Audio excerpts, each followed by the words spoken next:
Kenya hii yetu haiwezi kuendelea kama watoto wetu wanasoma na kalamu na watoto wa Uganda na Tanzania wanasoma kompyuta. Watashindana namna gani na watoto wengine? How will they learn? Hiyo ndio sababu unaona tunasema watu wanasoma alafu wanakuja wanasema tax people before they earn the money. Hiyo ndiyo kisomo yenu hiyo. You tax people before they earn the money.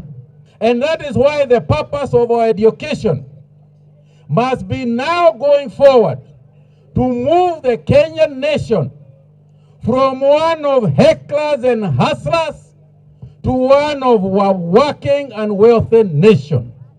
We want to transform ourselves from a hustler nation to a working and wealthy nation.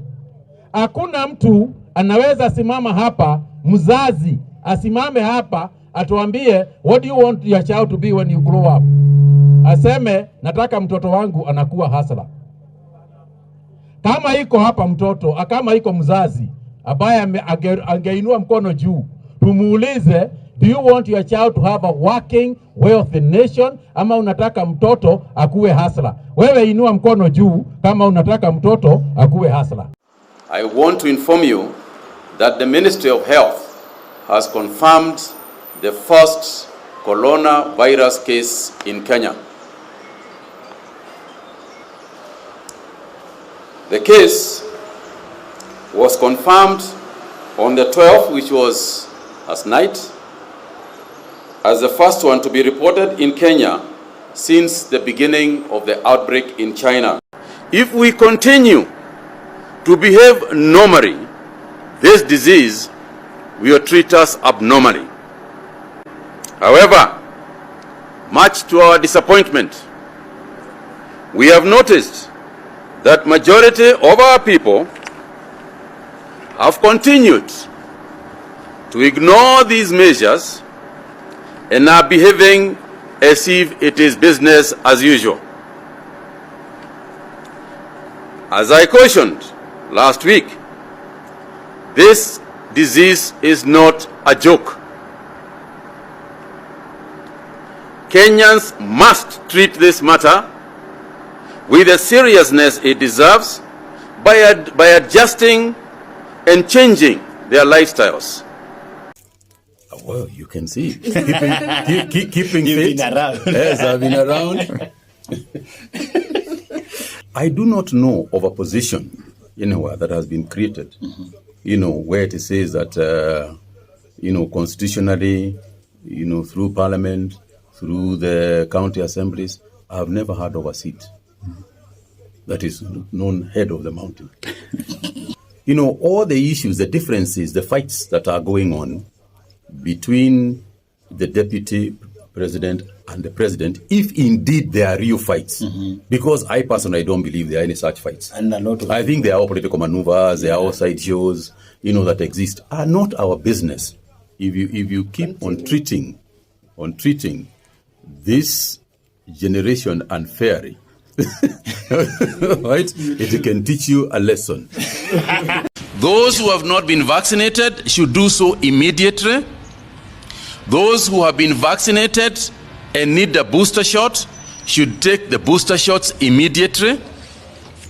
And we appreciate that mask wearing is also part of the measures that we are supposed to be. And we explained earlier that the measures that we took at the time that we did them was as a result of the fact that we had gone down. But with regard to wearing of face masks, the mandatory wearing of face masks in open public spaces, where one is not in close proximity with another person, remains optional. However, one is required to wear a mask when in contact with other people in close confined spaces such as PSVs, aircrafts, offices, supermarkets, marketplaces, and places of worship.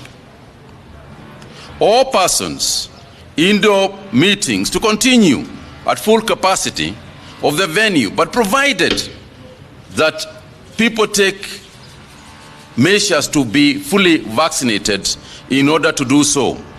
And all attendees are required when indoors to be wearing masks. We have seen situations, for example, in political indoor meetings, where we are getting super spreading at a very fast rate, as you have seen for yourselves.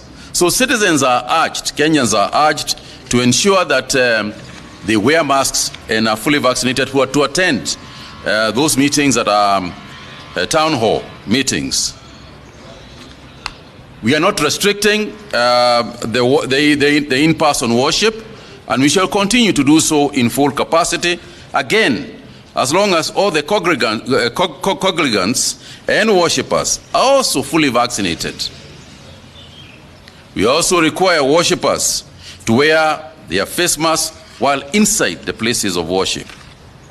All international travelers arriving into the country and who are fully vaccinated are exempt from the requirements of a PCR test and are exempt from quarantine upon arrival in the country. All unvaccinated travelers arriving at any port of entry into Kenya for whatever reason are required to be in possession of a negative PCR test results conducted not more than 72 hours before departure, regardless of the route of entry. You appreciate that the reason why that particular clause exists is because sometimes, especially in the walk-in boundaries, it is possible that a person can walk in without being fully vaccinated. Otherwise, on flights from overseas and elsewhere, it's very clear that no traveler is to come into the country until they are fully vaccinated and fully boosted. Unvaccinated travelers arriving at any point of entry will be subjected to a rapid antigen test at their own cost. Any person who tests positive to an antigen test is subjected to entry to a PCR test at their own further cost, and a self-isolate again, according to our guidelines, at their own further costs. All passenger services, as in vehicles, trains, and domestic air services, will continue operations at full conveyancing capacity. I'm urging county health departments to scale up their surveillance efforts and to be on the lookout for any increase in cases presenting with like flu symptoms and ensure they get tested for COVID-19. The ministry has adequate rapid antigen test kits for distribution to all counties. Counties are also urged to revamp their isolation facilities and secure adequate supplies of PPEs, and particularly prepare with oxygen supplies as part of preparedness to manage any surge of cases. I also make an appeal to the political class in this campaign period to urge their supporters to get vaccinated against COVID-19 and to wear masks during political rallies. Kenyans are also urged to exercise personal responsibility while attending the rallies. Remember, rallies might be important, politics is important, but there is nothing that is more important than your life. Ladies and gentlemen, I would like to thank the media for continuously sensitizing Kenyans on the COVID-19 containment measures. As I conclude, I would like to make a passionate appeal to all Kenyans.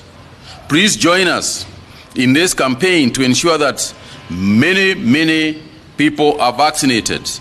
We would like to vaccinate all adult population by the end of this year, which is a target that we have already missed.